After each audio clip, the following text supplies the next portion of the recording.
You don't want to be on the bottom and have this warm, steamy dump just come flying past your neck and shoulders, man. And welcome to Cloud Convos, where we go flying and talk about whatever's on our mind. I'll fly, you chill. So sit back, relax, and enjoy the flight. We're rolling out of beautiful West Memphis for Navy Millington, and along the way, I'm going to share one of my favorite and funniest military stories of all time with you. But before we do, let me do a quick traffic call. West Memphis traffic, helicopter 437 Delta Quebec, on the go, 35 VFR departure to the north, West Memphis. This story is unlike any military story that you're probably going to hear, because everybody always talks about Afghanistan and combat, but nobody talks about the frozen hellhole before you actually get there. And this story is for anybody out there that has one of those memories that was absolutely terrible, but it turned into a funny story later on. So I think you guys are going to relate and you're really going to enjoy this one. And make sure that you're smashing that like button so I know you enjoy this content and I can keep making stuff like this. Once we get airborne, I'm going to start talking about the actual story, but I'll give you some background real quick of Manas. So Manas is this air base that's on the border of, I always say Russia, but it's on the border of Kazakhstan, Uzbekistan, Tajik. It's one of the stands, okay? If there's a stand out there, it's on the border of it. This place shut down, I believe, back in 2014, and it was used for about 7 or 8 years. And it's the transit hub for all military personnel that are going into Afghanistan. You don't just fly from the US or wherever you're at to Afghanistan. It doesn't really work like that. You have to have some type of stop in between. Here's the thing. When we were planning to go to Afghanistan, what do you guys think we were thinking? What do you think the conditions were? Let me put it like that. What do you think the environment was like? I don't know, mountains, desert, it gets so hot that your boots melt to your feet type stuff, right? This all started as we were actually getting ready to land at Manas. We knew we were going to go there. We just didn't know anything about it. They just said we're going to stop by an Air Force base before we go into Afghanistan. As we're making our descent into Manas Air Base, the pilot gets on the speaker and he's like, all right, Marines, we're about 10 mics out from the lovely Manas Airport. It's going to be a brisk negative 17 degrees as we land, so make sure that you are bundled up and enjoy your stay here in a lovely Manas. Hold on, wait, negative 17? What? So I immediately wake up the guy next to me because he's our weather dude. And I'm like, hey man, wake up real quick. The pilot just said negative 17 degrees. Is that Celsius or is that Fahrenheit, man? And he just looks at me and was like, it's negative. Man, it doesn't matter, bro. It's gonna be cold as shit. And it was. He wasn't lying. Right as we're landing, you look outside of the aircraft and there is a ton of Air Force personnel that are completely decked out in the best thermal stuff that you can possibly think of. I mean, these guys look like absolute Eskimos.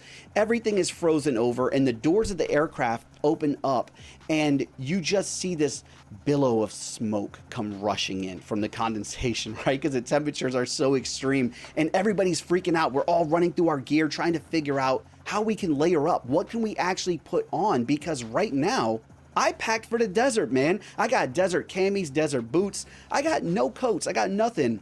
But we did have flame retardant gear. And with that said, we all started layering it up. We all started bundling as much as we could. It didn't help much. Well, they set up these buses for us and we go sit in the buses and they didn't have any heat because I don't know, why not, right?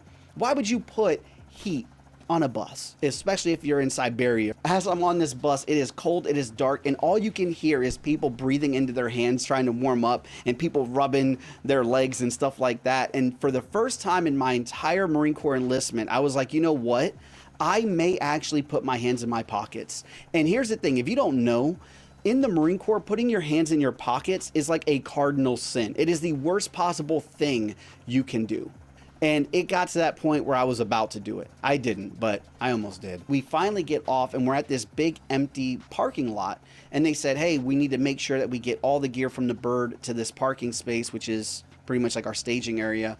And we all packed big sea bags, these big green bags. The way you pack these bags makes them so unstable. There's heavy stuff on one end, light stuff on the other. It's just miserable to begin with, but you put a padlock on it, those big combination locks, in order to get the bags from the plane to this spot, we formed a chain gang. So you put your arms out like this, somebody throws the bag onto your arms, and then you flip it to the next person and so forth. Well, that padlock comes flapping around and smashes your knuckles in negative 17-degree weather. And there's about 86 to 90 of us. So you do this about 90 times. It was so good, man. It was so good. Real quick, just look outside. Look at how beautiful this is out here today. This is a great day to fly. This makes me miss and enjoy flying so much. Oh, beautiful Arkansas, man. Looks so much better from the sky. So much better, kind of. After we get done with this, we head over to this main tent where we're going to get our debrief. The guy comes out and he says, all right, Marines, we're going to be staging you at Camp Alaska. That should have been a red flag, but it wasn't. I was just so excited to get anywhere moderately warm at this point. Gives us a map and we're on our way. And as we're walking towards Camp Alaska on base, I pass one of the most beautiful sights I've ever seen at this point. These showers. This brick building with 2 showers, one on each side. The doors come flying open, smoke pouring out, Army and Air Force running around, slapping each other in the nuts and stuff. And I'm thinking, this is gonna be amazing. This is like being at a frat house, okay? Except we're on the border of Tajikistan, all right? So we finally get to our Camp Alaska. There's no lights. There's nothing. There's a tiny generator that's barely running with enough electricity to power this little tiny light bulb that somebody probably just brought in off base from their house. I tell my Lance Corporal, I'm like, hey man, just go ahead, shower, shave, do whatever you got to do. I'm going to talk to the lieutenant. You just take care of yourself first. Well, he comes back less than 5 minutes later and he's like, I can't do this, Corporal. And he throws his towel on the rack. And I'm like, what, man? And he's like, you got to see it for yourself. I don't even know how to explain it. So I go out and there's a little tent there. And in this tent, and the only way that I can explain it, I called it a double-decker shitter. It looked like bleachers, but there's only 2 of them with a ladder. And you climb up the ladder and somebody up top is pooping, right? There's no backstop. There's nothing. And there's somebody underneath it. Think of like a bunk bed. And as they poop, it just flies down behind you and lands in the trough. And there's a little garden hose. Yeah, garden hose. You turn it on and you spray it into the trough, and then you take a squeegee brush and you push it all the way down into a little bucket, and then you burn it later.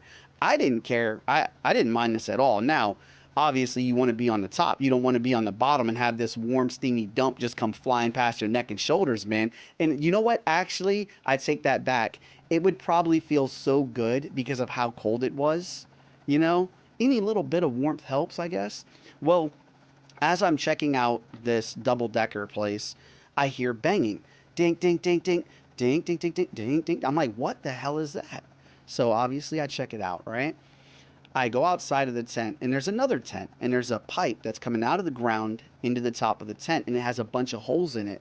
And you turn the spigot on, and the water goes up, and it falls out of those holes, and that's where you shower inside of this tent. And the tent had a little opening at the top so some of the moonlight could come in. We had a corpsman, so our doctor essentially is sitting outside of the little tent. I'm like, well, still, what is that banging? You know, that doesn't answer my question. So I go around the back, and Marines are taking their rifles, the butts of their rifles, and hitting the pipe to break up the ice so that the water actually flows into the showers. At this point, I'm like, I still just want to take a shower. I don't really care. So I go in to take a shower, and it is excruciatingly cold. It is so painfully cold. It is unbearably cold. And I already hate the cold. I'm not built for it. It's 70 degrees in this house. I'm wearing a jacket for you guys, and I still feel amazing. Okay? It's actually like 74 in here, and it's still cold to me. So, yeah, it was brutal. And I just hurried up. I took my shower. I grabbed my towel, and I kid you not, on this sprint, and I mean full-blown sprint on rocks, from the shower to the main tent, I can feel my towel stiffening up around my body because it is actively freezing as I am trying to race against the clock to get into the tent. Is this thing going to mend itself to my nuts forever? I don't know. It depends on how fast you can sprint into that tent. And that is my dog chewing on herself. That's what that is in the background. It's so brutal. But We get into this tent, and the tent isn't much better. It doesn't offer us any peace and comfort. There's 80 or 90 of us, and this tent is big enough for about 40. They had all these bunk beds. We're all stacked up everywhere and just trying to make the best of things. You look around the tent, we're all doing the same thing that Marines do. Some people are ground fighting, some people are cleaning their rifles, some people are rapping in the corner. You never know what you're going to get. You know, it's just random. It's one of those things. And let's do a quick external cockpit view so you guys can just see how lovely this is.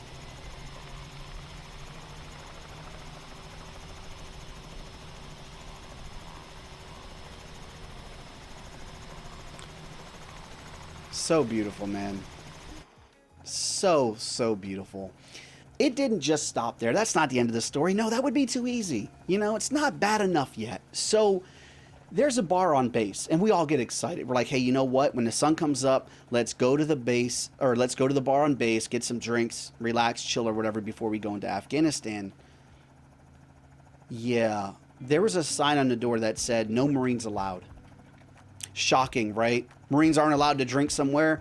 I can only imagine what the Marines did to ruin this experience for us now, because the only little bit of hope of pleasure that we had is now completely gone out of our fingertips because of a bunch of disgruntled Marines before us. Not gonna lie, if it wasn't them, it would be us. It would be somebody. Some line of Marines would ruin it for somebody else. So no shock there. Now, you're probably wondering, well, what did you guys actually do for fun all day? I'm glad you asked. We did some training. We sat around, looked at each other for a little bit, and there's a porta potty that's just outside of the tents. In this porta potty was a bunch of frozen urine, and people started making beautiful artwork with it. Some people made mounds, some people tried to make like a little castle, some people would come in evilly trying to destroy it by cutting it in half with their urine, and we'd be having these castle attacks with frozen urine. Is that entertainment? That's entertainment.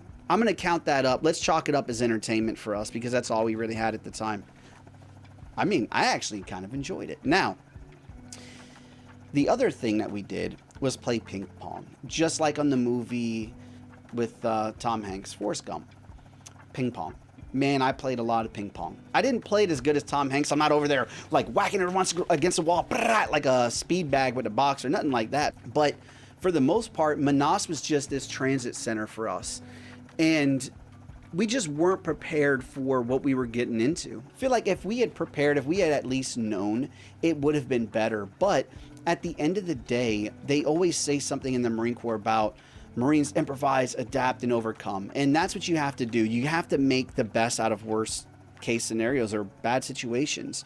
We could have sat there and been miserable. And I mean, we did complain and it was miserable, but at least we had each other and at least we found ways to make it a little bit more exciting or a little bit more fun than just getting locked into a terrible experience. And real quick, earlier I told you guys to remember those items. Well, look at these pictures of me and my buddies in Manas and all this flame retardant gear that we're wearing instead of the actual proper thermal protection. So you could just tell how unprepared we were for this environment. But all right, let's get back to the flight. And I noticed that the worse the experience, the better the memories.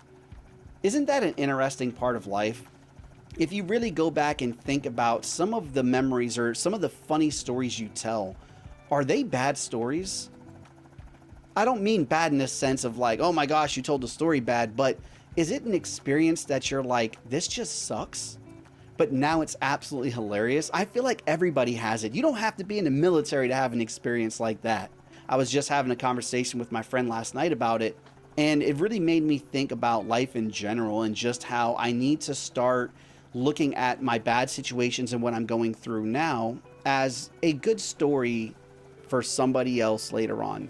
What I'm going through, this pain, this suffering, no matter how bad it is, it's going to help somebody else out, whether it makes them laugh, whether it makes them learn from your mistakes. Those stories are very important. They have a lot of power. There's something to be said about that, just sharing the human experience. And while I'm on that topic, and I don't mean to side skirt too much here, but that's kind of the premise of why I even wanted to make this series. The whole idea behind this flight series is not to teach you guys how to fly a helicopter or do air traffic control, which you're probably going to learn as we go on anyway. You're going to pick it up over these episodes. But I wanted to get up in the simulator because this used to be therapy for me. I used to fly all the time, and when I'm having a bad day, I'm stressed out or doing whatever, getting up into the sky, being able to clear my mind, clear my head, just look around, put things in perspective. You know, I look down here and I'll see people in their homes, and I'm thinking to myself, they're probably cooking dinner right now, hanging out with the kids in the yard or something, and they're just living life. And they're this tiny little speck on this massive planet, and I'm up here just observing them. It's interesting. And when I'm on the ground, I'm thinking about how I'm that person, driving to work, driving down the road, going to my friend's house, making dinner, whatever it is. Just a small speck on Earth, man. Isn't that wild? Dude, it's so crazy to think about.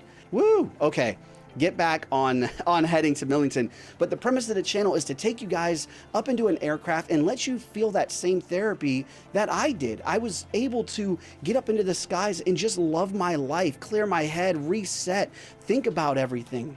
That's what I wanted to do. And on the channel, I wanted to be able to help people with mental health and serious topics, but doing it in a talking head format where it's just my face, like you guys see in the corner. But it just got a little bit, I want to say, stale. And there's so many other content creators out there. There's so many people that are doctors and healthcare, I was going to say lawyers, healthcare professionals and stuff like that, that are so much better at speaking from that side of things. I have my bachelor's in psychology, but I'm not a doctor. I don't do it professionally, but I've been through crazy amounts of trauma, man. My wife passing and, you know, crazy stuff I can't even talk about right now.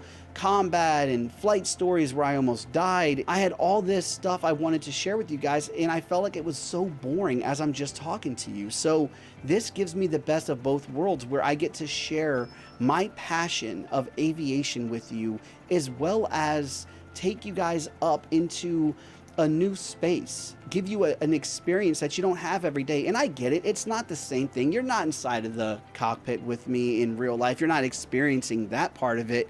And it's also probably a good thing too, because look, I haven't flown helicopters in 6 or 7 years, so I would not trust getting into this aircraft with me right now. I wouldn't trust flying myself right now. So this is actually a net positive for you. So take that away as another good thing.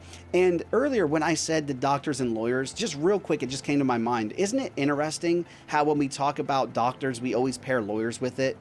Like those two professions? No matter what, man, it always just goes hand in hand. Lawyers, doctors, lawyers, whatever. It's just a quick passing thought. But look at Millington.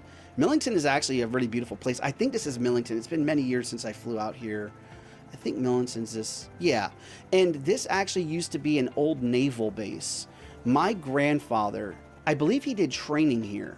I don't think he was stationed here. What are we at? Can you guys see it? 2 miles, let's just say 2 miles.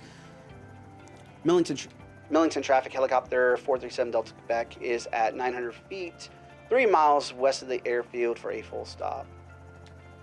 Jeez, man, I just had to do that on the fly. It's been so long since I flew in here, man. Let's go ahead and get more lined up with the runway, and don't judge me as we make this final approach. This is absolutely terrible. It's kind of like a modified left turn to final here. Let's go ahead and decrease altitude because I butchered this so much. I shouldn't have relied so heavily on the autopilot, which actually is pretty amazing, but let's just go ahead and set this up. It actually feels like we're coming in for like an auto rotation. And why is my altitude? Oh, you know what? My altitude lock is still on. Oh my gosh. Oh, this is terrible.